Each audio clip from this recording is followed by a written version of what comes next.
स्वागत है आप सभी का आपके अपने चैनल मैथ्स विद रविलॉजी में। दोस्तों, कक्षा 8 की जो चैप्टर है 5वां कोयला और पेट्रोलियम, इसके इंपॉर्टेंट प्रश्न उत्तर करेंगे। साथ ही सभी प्रश्नों के उत्तर भी मैं इसमें बताने वाला हूं। तो चलिए हम वीडियो स्टार्ट करते हैं।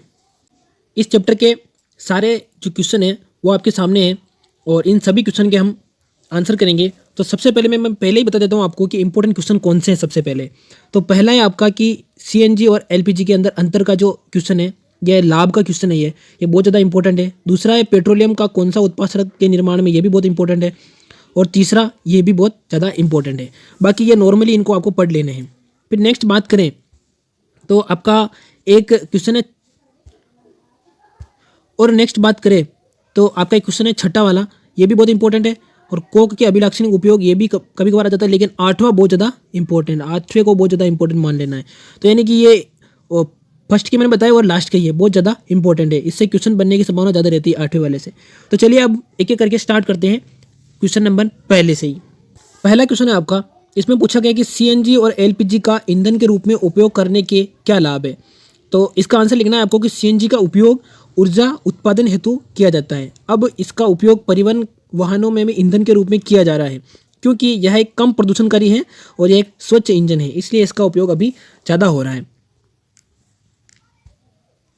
दूसरा पढ़ेंगे कि पेट्रोलियम का कौन सा उत्पाद सड़क निर्माण में उपयोग में लाया जाता है।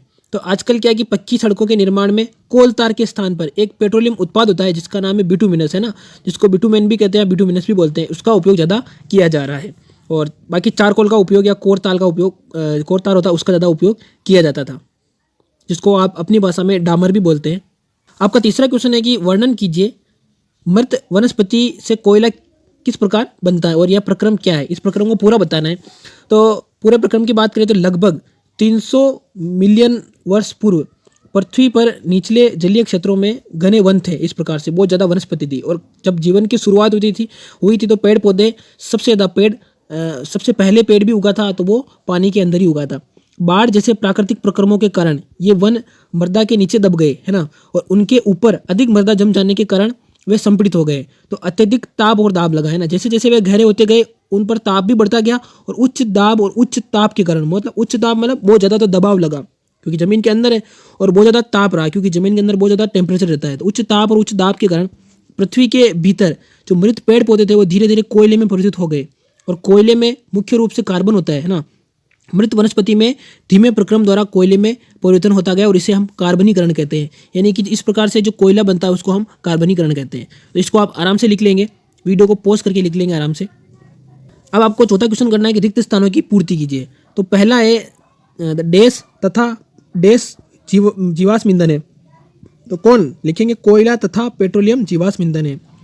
बी है कि पेट्रोलियम के विभिन्न संगठकों को पृथक करने का प्रक्रम डैश कहलाता है। तो क्या कहलाता है? परिष्करण कहलाता है, यानी कि उसको साफ करना। गया है कि वाहनों के लिए सबसे कम प्रदूषक ईंधन डैश है। तो कौन है? तो सीएनजी है।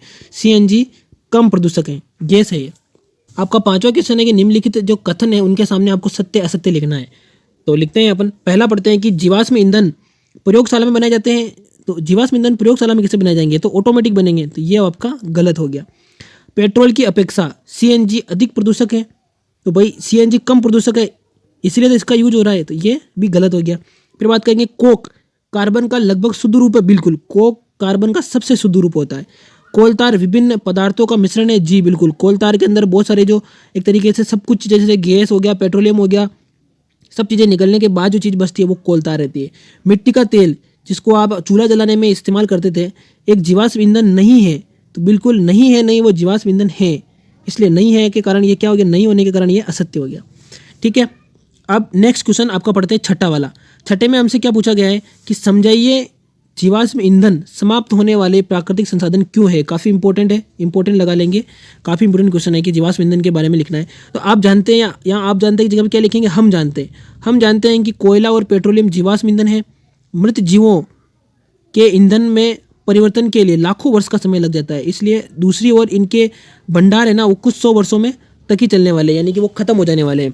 तो इसलिए हमें समझदारी से इनका उपयोग करना चाहिए ताकि आने वाली पीढ़ी है वो भी इनका उपयोग कर पाए। आपका सातवां क्वेश्चन है कि कोक के अभिलाक्षणिक जो लक्षण है, अभिलक्षणों और उनके उपयोगों का वर्णन करना है। तो इसका आंसर लिखेंगे आप कि यह कठोर है ना, कठोर तो होता ही है, संरंध्र और काला पदार्थ है। कोयला तो कोयला है इसलिए काले होगा। और यह कार्बन है इसके अंदर, लगभग शुद्ध रूप है, सबसे शुद्ध रूप मान सकते हो इसको। कोक का उपयोग इस्पात उद्योग, निर्माण और बहुत से धातुओं के निष्क्रमण में किया जाता है। इसका उपयोग करके दूसरी धातु को शुद्ध रूप करने में किया जाता है। आपका 8वां क्वेश्चन है कि पेट्रोलियम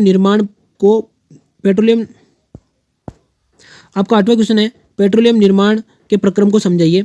काफ़ी इंपॉर्टेंट लगा लेंगे। फिर बात करते हैं कि पेट्रोलियम का निर्माण समुद्र में रहने वाले जीवों से हुआ है। जब ये जीव मृत हुए और इनके शरीर समुद्र के पेंदे में जाकर जम गए, फिर रेत तथा मिट्टी इनके ऊपर चली गई जिससे ढक गए, और लाखों वर्षों में ये वायु की अनुपस्थिति में उच्च ताप और उच्च दाब के कारण वहाँ वायु की अनुपस्थिति हुई, तो वायु वहाँ से कहाँ से पहुँचेगी, समुद्र के अंदर। तो वायु की अनुपस्थिति में उच्च ताप और दाब के कारण मृत जीवों को पेट्रोलियम और प्राकृतिक गैस में परिवर्तित कर दिया, जिससे वो महत्वपूर्ण संसाधन के रूप में परिवर्तित हो गए। तो ये थे आपके सारे क्वेश्चन, मैंने बता दिए। इंपॉर्टेंट क्वेश्चन मैंने पहले आपको बता दिए थे। यहाँ तक वीडियो देखने के लिए आपका बहुत बहुत धन्यवाद। वीडियो पसंद आई हो तो वीडियो को लाइक करें, चैनल पर नए हैं तो प्लीज़ सब्सक्राइब जरूर करें। आप देखते तो हैं लेकिन सब्सक्राइब बिल्कुल नहीं करते, तो सब्सक्राइब जरूर करें। मिलते हैं इसी प्रकार के नए टॉपिक के साथ और आपके अगले क्वेश्चन के साथ, इंपॉर्टेंट क्वेश्चन के साथ। तब तक आप पढ़ाई करते रहिए। जय हिंद।